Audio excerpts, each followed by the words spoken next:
Okay, thank you very much for being here. This is a follow-up on the continued efforts on traffic enforcement.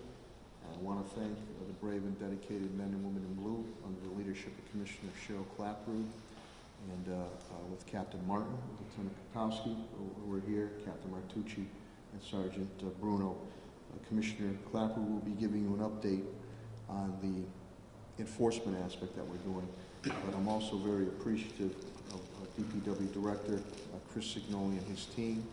As you know, there was a study, a review undertaken a few years ago, prior to this current tragedy that occurred, and I'd asked DPW Director Signoli to see what can we do to mitigate these traffic flow type situations. I'm also joined, and I'm very appreciative that the board chair of the Springfield Museum's Attorney Melinda Phelps is here, Molly Fogarty, the director of our libraries, and Kay Simpson, the director of our museums, and my old halfback there, Steve Carey, who was the chairman, Focus Springfield, but the chairman of our library commission. I'm glad I wanted them here today. And with all of us, you know, our thoughts and prayers and sympathy go out in the loss of Gail Wall, and spoke with her husband, George, a number of times on that situation. And our thoughts and prayers go out to any and all that have been affected by this throughout the years, which dates back to the 1970s, which Director Signoli will get into. So just for that, if we could just hold a moment of silence, Gail and others who have been affected.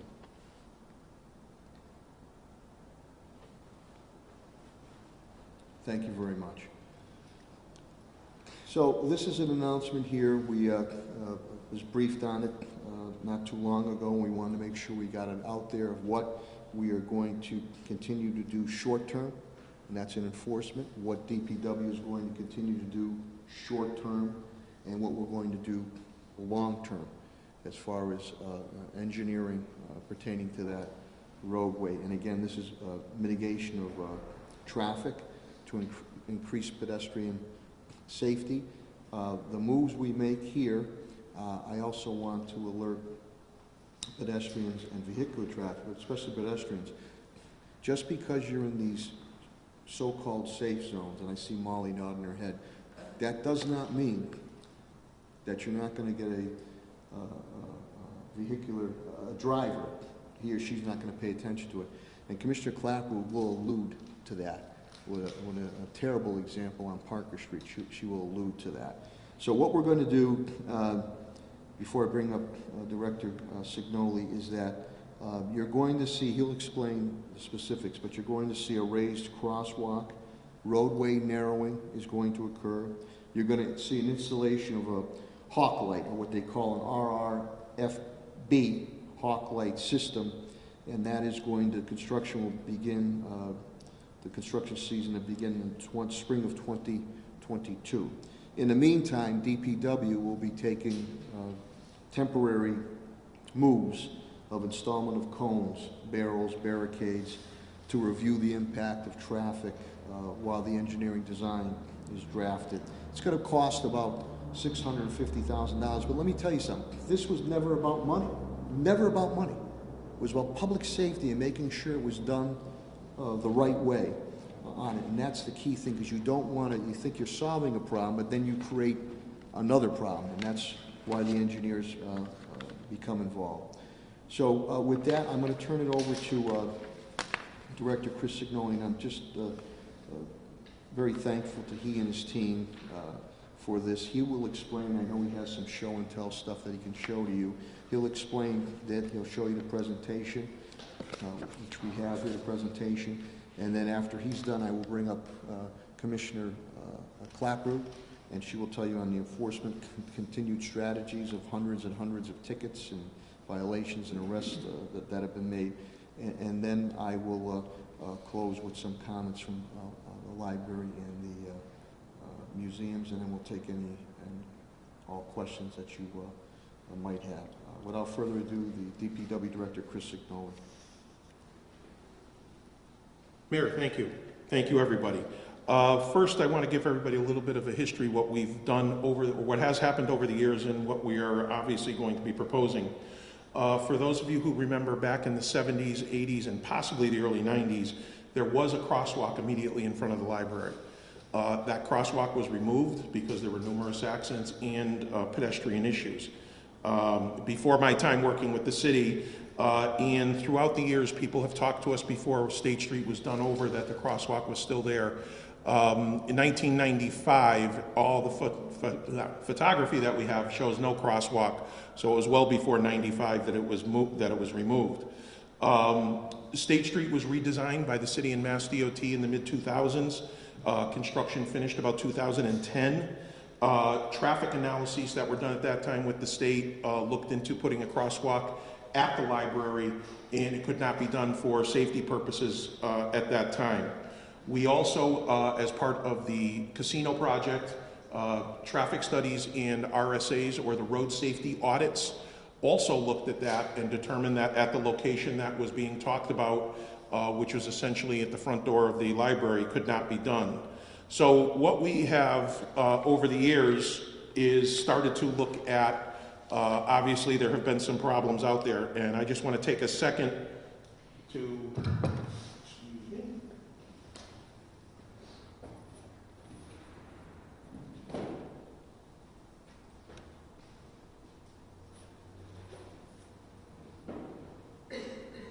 put up some boards that I can reference.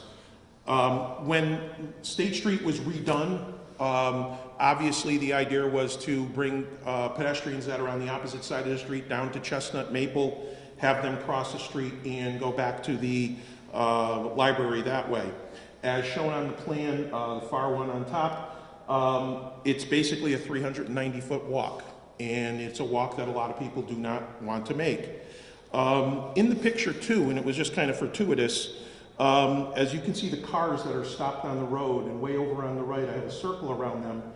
That's what's called the stop queue. So when people stop at that red light, that's how far traffic backs up. And when we were talking before about it not being safe to cross the road in front of the library, you do not under any circumstance want people crossing between stopped cars. So the analysis that we started to look at looked at other locations. All of the previous discussions that have been done have talked about immediately in front of the library. Our work actually started in June of this year. We hired a consultant. We went to Mass DOT. We needed their approval to use our Chapter 90 money to hire the consultant, which they did. And the consultants went out and reviewed all of the traffic information that was available for the studies for State Street and as well as for the casino project as well. Pedestrian counts were taken, people crossing the street. Peak times in the morning, 7:30 to 8:30, I believe it was. 2 or 3 times was witnessed that there's 6 people that are crossing the street. So obviously during the day, there's more people that are doing it. We have made a determination based upon the plan that is shown right here, that where the crosswalk location can be placed. And I'll get into a little bit of detail on that for a second. Our proposal at this point is that the crosswalk through there will be a raised crosswalk, and that the location will have either an RRFB, which is a flashing yellow light, but most likely a Hawk system, which is a push-button red light system. There is one of them right now in the city. It is up on State Street, just Rebecca Johnson School area at the Indian Motorcycle. There will be a second one installed on Wilbraham Road in the area of AIC beginning in the spring. What we want to do as far as the layout, we're going to be doing roadway narrowing as well. In the spring, do not want to do it in the winter with snow, ice, etc., is we want to put out cones, barrels, barricades, etc., to mimic what we anticipate the roadway layout to be, so that we, along with police, can get an idea of what we're looking at for traffic problems and what needs to be tweaked. And the ultimate solution that we're doing obviously will require engineering in moving forward. So what we have come up with on the plan that you see right here, the location, which is just east of the 2 driveways, the driveway to the side of the library, and as well as the driveway to the, that's adjacent to the classical condominiums, just to the right of that. And it's down about 20 feet because if we are doing a raised crosswalk, people coming out of those driveways need to be able to, you don't want them in a raised area. So we moved it a little farther to the east to get that in. We will be narrowing the road at that location to one lane. That one lane, there's a plan down here at the bottom, which is kind of boring engineering stuff, but there's two options. We can either narrow from the center, which means putting an island in the center and narrowing it that way, or by bringing the outside in. That is a further evaluation that we're doing right now, simply getting into the engineering numbers. But the idea is that there will be one lane.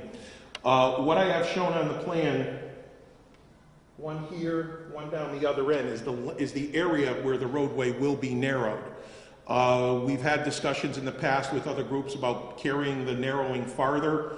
There are too many bus stops, too many turning lanes, areas in front of St. Michael's Cathedral, etc.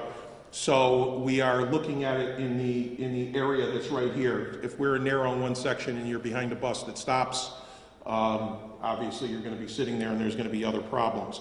As I mentioned before, the raised crosswalk with RRFB, which is one of the yellow flashing beacons. There is one downtown right at the courthouse. There's one up at West New England College, and we have a few others around the city as well, St. James Avenue. And as I mentioned, DPW will be installing cones, barrels, barricades in the spring once we determine what the layout will be to see what's going to happen out there on traffic. And lastly, the plan that we have down the bottom, as I mentioned, was one of the first engineering layouts that we looked at, which is a center island widening. And the difference between the two is that if you were to cross the street with a center island, you would cross to the center island, then you would cross to the other side of the road. If we narrow it in from the sides, it would be one crossing. And this is where we need to start looking at, okay, when it's red, how long is it red? What does that mean for traffic? Is it better to have it one step at a time versus two at the same time? And that's more engineering stuff that we need to look at. The layout that we have shown here, we've had very, very brief discussions with the police department and what we are proposing to do. One of the things that I want to mention, whenever there is any sort of major accident, especially a fatality in the city, one of the first things that happens is that I always call Lieutenant Kwiatkowski to try and get some information on the accident. And the first question is, are we dealing with driver error, pedestrian error, bicycle error, poor roadway conditions, poor lighting? What is it, so that we can start to get a common theme or at least an issue in an area? And I know what Cheryl is going to talk about. One of the things is people are speeding like crazy through the city of Springfield and blowing red lights. And as we mentioned, as the mayor mentioned before, we never want these things to be what people think is a safe haven and drivers are going to obey the rules. So we want to make sure that when we do it, we make it as safe as possible for the pedestrians and follow all the necessary rules. So with that, I will turn it over to Commissioner Clapprood, and later I'd be happy to answer any questions that you have. Thank you. Commissioner Cheryl Clapprood, thank you. Thank you, Chris. Thank you, Mayor. About a week before Thanksgiving, the Springfield Police Department unfortunately experienced quite a few fatalities as a result of motor vehicle accidents, whether they were pedestrians or whether we had people in vehicles that the crashes were so violent, severe injuries and deaths. And we experienced many within a short amount of time that even made us look at each other and say, what is going on? So between the fatalities we had in a short amount of time and hearing from the neighborhood councils, we heard from a lot of neighborhood councils that at their meetings, the #1 complaint is speeding, distracted driving, and people going through red lights, and people running around the city like you're at a racetrack. And the time of day didn't matter. The day of the week didn't matter. I don't know what happened to people's driving habits. I don't know if it was COVID. and they're just happy to come out of COVID, so they're gonna drive like crazy, or if they got used to no one on the roads and their habits didn't change. So we are faced with a problem, and the three of us here, Lieutenant Patowski, Captain Martin, and I, have spoken with the families of those that we lost, and it's heartbreaking, and it's a difficult thing to do, but we do it because we feel we need to do it, because we now have to turn around and go out and encourage officers to do enforcement. The way to change driver habits for us, the way we know how to do it best, is enforcement. It's something, believe it or not, that officers do not like to do. Police officers in general do not like to write tickets and citations. We don't like to hurt people. We get all the excuses, and a lot of times we understand the excuses, and a lot of times they're real. They're not excuses. They can't afford the ticket. They can't afford their insurance going up. They have children. They have lost jobs. They have issues, and we get that. So we had to get a feel for the hurt on the other side and understand that it's something needed. We have to get out there. The women and men have been doing it. We've had several enforcement activities in which we have written over 100 citations during the enforcement action. And we've been supplemented by Mass State Police. I was just with Major Mike Hable. He has promised his continued help through January 1st. So we're going to keep the pressure on through the holidays. I do not want to talk to another family before the holidays like I've had to talk to the last few, and neither does the lieutenant or the captain. So they have been out there doing their thing, and the object of the enforcement is not to hurt people monetarily with the citations. The object is to change your driving habits. And it amazes us, I think, when we on an electronic sign tell you traffic enforcement ahead. We tell you we're out there. Yet they stop someone going almost 70 on Parker Street, cite her, let her go to a third of the mile down the road, stopping her again with the next group that's doing enforcement. So I don't know how to change that. That to me is not a driving habit, that is stupidity. So be it. We will be out there through the holidays.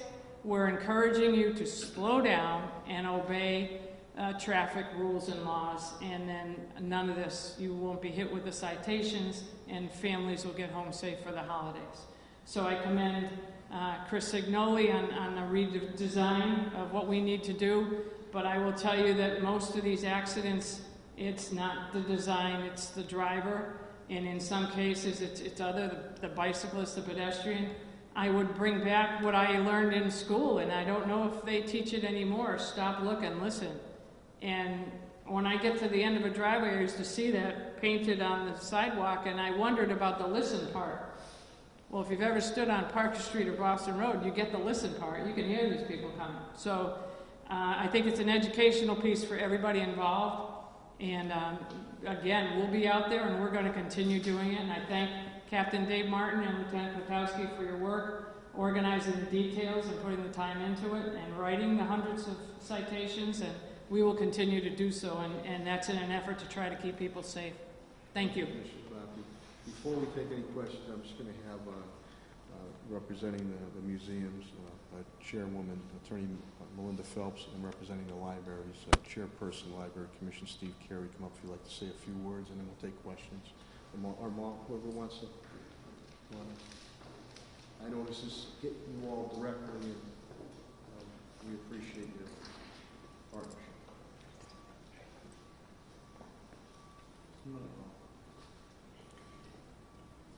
On behalf of the Board of Trustees of the museums, I want to thank the mayor, the commissioner, and Mr. Signoli for responding to this recent tragedy and responding with a plan that will ensure the safety of the visitors to the libraries, to the museum, and our staff, the staff of the museums and the library who park across the street. So with deep gratitude, thank you, Mayor. Thank you, Chairman. Chairman Carey, Molly, please. I just wanted to say thank you to the three of you, and I think what's happened here is 2 years ago we all changed our way of thinking. Nobody ever thought you'd wear a mask. Now we wear a mask in public most of the time. And I think changing your way of thinking by putting structures in to slow people down, it's the only way. I mean, the education, the enforcement, by having structures there to actually change people's habits. 2 thumbs up for me. Thank you. Oh, sure. I just wanted to thank Mayor Sarno, Commissioner Clapper, Director Signoli, for making this such a top priority. I know that planning has been in the works for a long time, and unfortunately, the library lost and the city lost a very wonderful employee and staff member. But what I've seen is everyone coming together. So our staff have been amazing. They've all supported each other. And I did speak to Gail's husband, George Miller, and all he has talked about is how wonderful it was that Mayor Sarno reached out to him. He was so pleased to have met with you, Commissioner Clapper, and your detectives. That meant a lot to him. So it's great to be part of the city and part of the structure that makes wonderful things happen. So out of tragedy, some good things will happen. So thank you. Kay Simpson is the president of the museums, and then we'll take questions. Well, today's announcement is really welcome news. On behalf of the Springfield Museums, thank you, Mayor Sarno, and all of the elected officials who have been part of this initiative to make driving more safe in downtown Springfield, particularly on State Street. At the museums, we welcome thousands and thousands of visitors every year. On days when we have programs, many times we have our visitors, our employees, our volunteers parking in the State Street parking lot. And if you're a family and you have strollers, getting across State Street can be very challenging. So again, I think this is just a wonderful move on the part of the city. We are so thankful, really appreciate all the thought and the study that went into this, and I think it's going to make Springfield a better place for people who come from outside communities and for the people who live in downtown Springfield. To make Springfield a walkable and safe place is going to benefit everyone. So thanks again. Thanks, Kay. Thank you, Cindy. Cindy, thank you. We'll take any questions you might have, Director Signoli, Commissioner Clapper, myself. Yes, Leon? Hi, how are you? Good, Leon. So this is more for the Commissioner. Mayor, you're trying to want to. You said you gave out, over 100 citations. Hundreds. You gave out hundreds of citations. So does that mean you're going to try to gear patrols to controlling traffic violations? Because I know, State Representative Williams is trying to get funding for the state of Springfield Police Department. Yes, what we've done, and we announced it when we first announced the high visibility traffic enforcement plan, is that officers who are not dispatched to a call, if they can monitor some of these roadways we've had issues with, like Parker, Sumner, State, Wilbraham, Page Boulevard, and put on their steady overhead blue lights, we're trying to let people know we're out there doing that, so slow down, and pay attention to your driving habits. So I've asked the squad to pick up writing citations, and the Traffic Bureau has been putting out specialized deployments along with the state police. We will continue to do that. Hopefully we have a couple evening plans coming up because Boston Road Corridor and State Street get busy just before the holidays. So we'll continue to do that enforcement. Leon, yes, and Representative Williams had reached out priorly about it. We have a great relationship with State Police and Rep. Williams about any assistance that the Commissioner deems would be helpful to our men and women in blue, additional enhancement stuff. So we've been working on it, and we'll continue to partner. Again, we've had a great relationship with our State Police. You said, Chris, that yes, there are plans for some temporary measures before this construction actually happens. So correct. Can you spell out what those will be? When can people expect to see those? We'll do them as early as we can in the spring, and the only reason that we want to wait until the spring is setting up Cones Barrel barricades during the winter and taking them down is going to cause more problems when we're dealing with ice, snow, sanding, salting, that sort of thing. Once we have come into an agreement as to what type of roadway narrowing is going to be proposed, we will put those out there to mimic the layout. And as I said, as early as we can in the spring, probably mid to late March, and leave it out there for 4, 5, 6 weeks to see what's going on. I do know that we'll probably be picking up barrels all over the place. People will be running them over. But we are looking to try and figure out if we put out barricades and not necessarily Jersey barriers, but something that is a little bit more, what's the word I'm looking for? Solid, as far as knowing when people see it, they're not just going to drive through a barrel or a cone. So we want to do that, and the reason why I want to do that is the proposal that we're making here is very different. And what I don't want to do is have it all done and find out we've caused more problems. We've made it safe for a pedestrian to get across the street, but all we have is automobile accidents. And I know that there are certain people in the city who talk to me about corridors and say, we don't care about the cars. And I always, as my job is that I have to balance vehicular traffic with pedestrians, with bicycles. And as I always say to somebody, when a bicyclist makes a mistake, he may hit a car. When a driver makes a mistake with a pedestrian, they get seriously hurt or killed. So I have to make sure that the safety is in there and that we're not causing a lot of other problems. And one of those things is that where we do roadway narrowing, is this going to result in people just speeding up to cut in front of somebody, or will they merge the way that they're supposed to? So we want to make sure whatever impacts we have on that are known, and if we need to incorporate something different into the design, we will. So the temporary measures would be in place for like a couple of months? Probably a couple months, yeah, because we're going to be doing the design work, and when we start talking about things like raised crosswalks, and everything has to be ADA compliant, we're really changing with roadway grade, so we have to, where the raised crosswalk starts, you got water that's get trapped, so we got to do drainage work, so it gets a little extensive.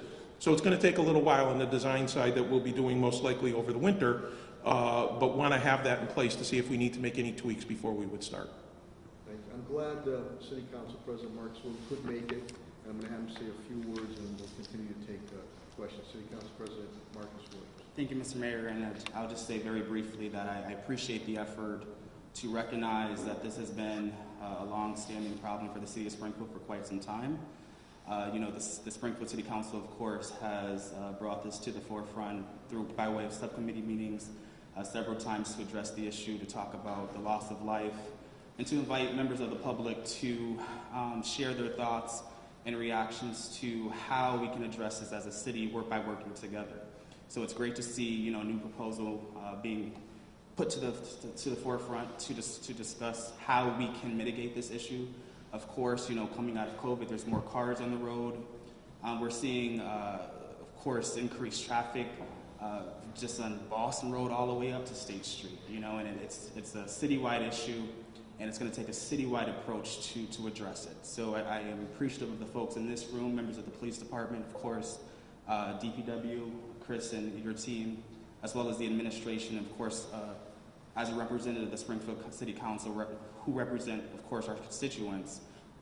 It's great to see that this is going to be finally addressed so that we don't have additional loss of life in that area and others. So, thank you. Thank you, Mr. President. Thank you, Mike. Leon? This is a question for the DPW director. So, with the proposed improvements, are they all temporary? And so, if so, how long would it take for that to become changed? What my goal is to be designing this over the winter, have some temporary stuff out there, as I mentioned, March, April, May, and then start in the early part of the summer to get this done.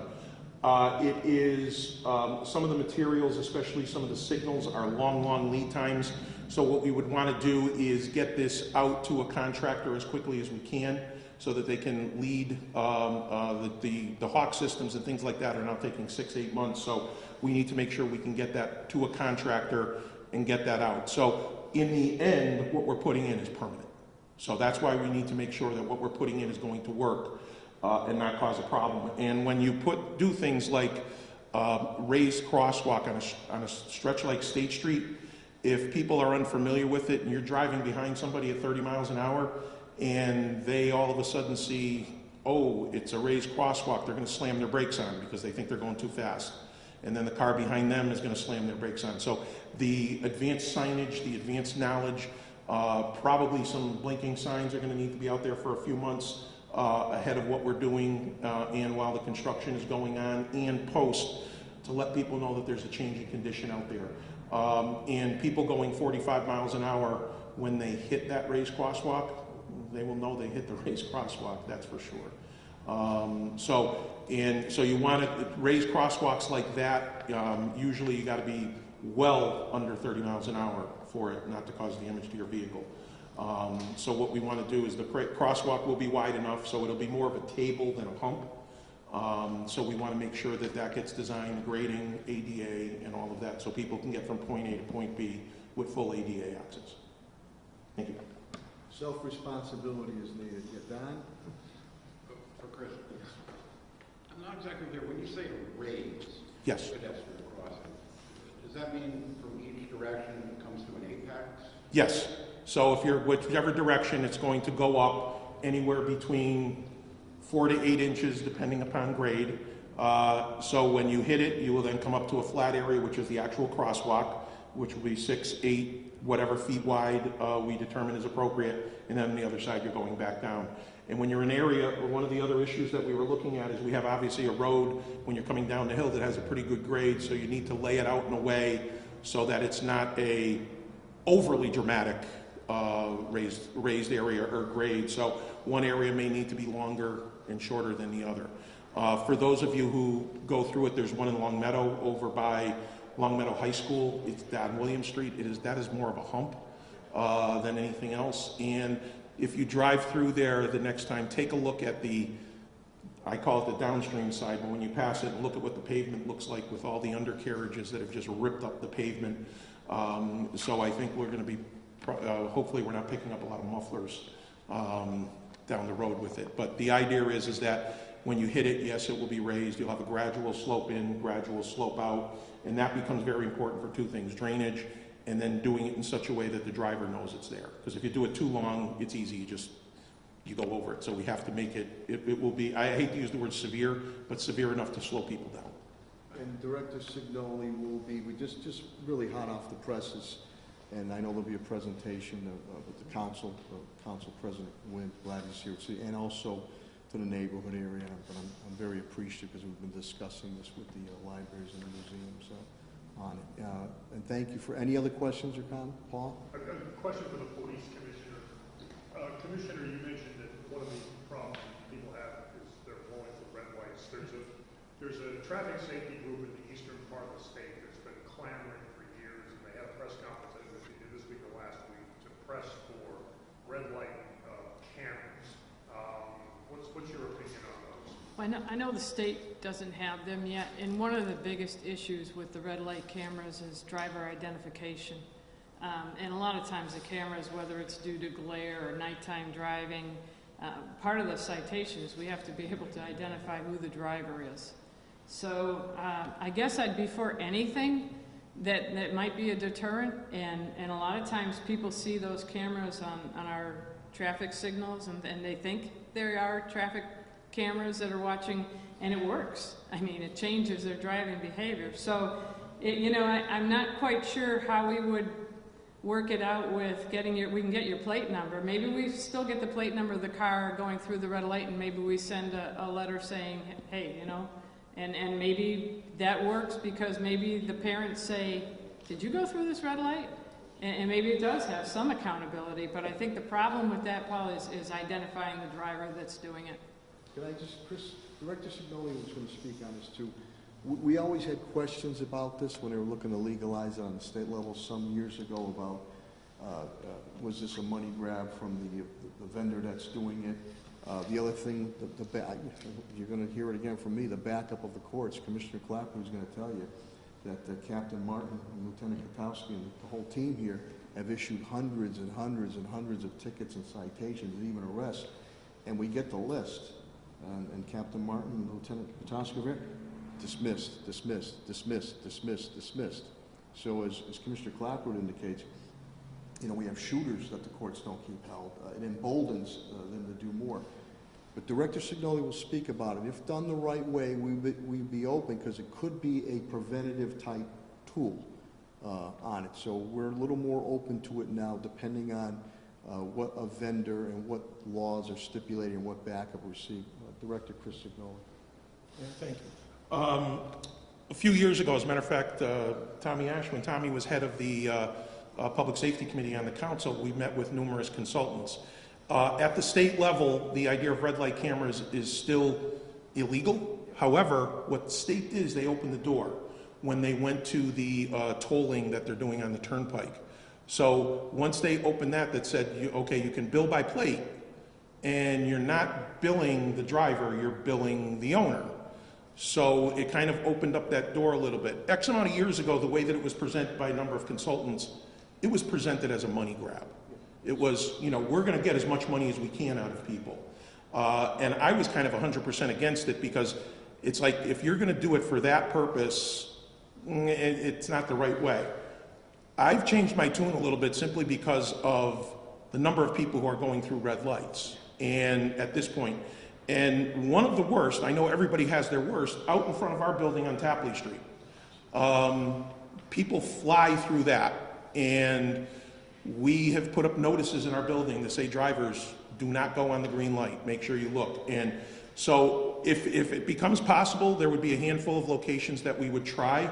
And as I've always said, I never would want this to be a money grab, but as Commissioner Clapprood said, in some cases, money, you know, you don't want to get people, but if they're going to fly through red lights, they're going to hit pedestrians. They are going to hit other vehicles, and people get hurt and get killed. And if it's another deterrent, again, we don't want it to be the only deterrent. So it is something I actually have mentioned to a couple people over the last few months, that it might be something we might be interested in to start in a pilot, to see if it does anything. And, you know, Florida has it, but then the issue becomes, you know, when you get, say, 100 tickets in a day, all right, now somebody's got to go to court. Who's going to represent the city? Who's going to be sitting there? Is Lieutenant Kotowski going to have to sit in court for 4 days while people come up and fight $30 speeding or $30 tickets or $50 tickets? And, you know, does it really become worth it? And as the mayor said, is the court just going to throw it out? All somebody has to say, I wasn't driving, the picture doesn't show me. But the state did open the door a little bit when they went to the tolling system that they have now, so that they can bill by plate. So it kind of is starting to open that door a little bit. And just to let you know, too, I don't know, listen, I still have a flip phone. I don't know how people drive and they're texting. You see it all the time. And if you want to talk about distracted driving, I mean, don't do it.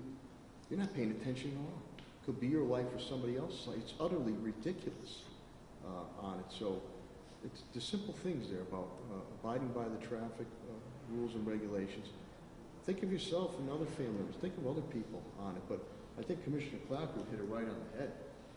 On the traffic enforcement, and we continue to shift around. The Parker Street one, a young lady or female, 70 miles an hour flying down Parker Street. Then we had another unit further, a third of the mile down. She just got cited. They grabbed her again. So there's got to be self-responsibility here. And the last thing I'll say, if you take any other questions you might have, is that, and Director Signoli has indicated, I believe Commissioner Clapwood, I think Council President William might have mentioned, just because we put this traffic mitigation there for pedestrians, does that mean as soon as you step foot in that area that you're going to be completely safe? Because unfortunately, you're going to have people that don't care, have no respect, and are going to continue to speed, drive distractedly. So it's important that you need to be cognizant of your surroundings and look both ways. But here, with the mitigation, and again, I really appreciate what Director Signoli and team have done, and what Commissioner Clapwood does on enforcement. They didn't want to try to solve a problem by creating another problem. So let's see what happens from That's it. Thank you very much, everybody, for getting the word out. Appreciate it. Thank you. Happy holidays and Merry Christmas.